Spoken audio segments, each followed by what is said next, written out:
السلام علیکم داملا حاجی مرزا. 6 سال می شود که شوهر من در بستر بیماری خواب است.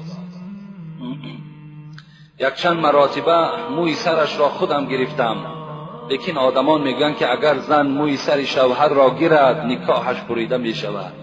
شما از نقطه نظر اسلام این را چقدر شرح می دهید؟ التماس جوابش را همین روز گردانید.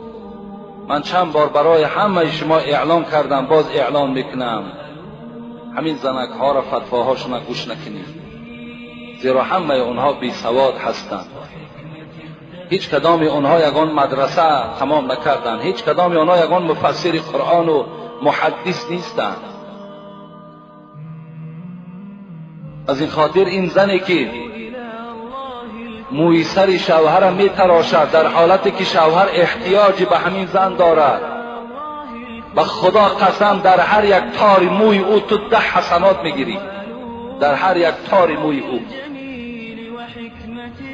این احترام شوهر از همه بالاست.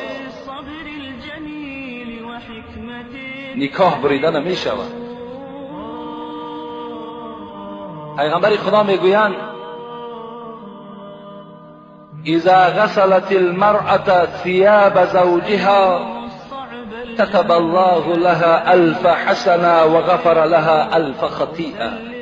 کدام زنی که اگر لباسهای چرکین شوهر میگیرد و در یک ظرف می اندازد و با دستهای نازک خود میشوید برای احترام شوهرش، برای که شوهرش لباس تازه پوشد، او را برده دستمال میکند و در دست شوهرش میدهد، پیغمبر خدا گفت در هر لباس شستگیت 1000 ثواب در نامه اعمال نویساده می شود و 1000 خطاهای تو را خداوند کوره میکنه به خاطر لباس او را شستن. خوش به حال همون زنی که در این خیل حالت مونیس همون شوهرش می شود، شوهرش احترام میکند، بدن او را تازه میکند، موی سری او را میگیرد، کدام موی هایی که لازم باشد تازه میکند، بدن او را دائم پاکیزه نگه میدارد، بسترهای او را عوض میکند تا که رفیقان او آمده دیده از جایگاه خواب او حتی که چیکار کنند خرسند شوند که چی زنی مسلمانی داشته است. پیغمبر خدا میگوید قمت علی باب الجنه فاذا عامت من دخلها المساکین. من وقتی که شب معراج نزد در جنت بودم نگاه کردم در جنت فقط فقیرها و مسکینها در آمده ایستاده،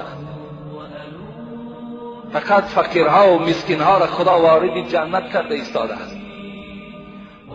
و قمت علی باب النار، لیکن وقتی که نزد دروازه دوزخ ایستادم دخلها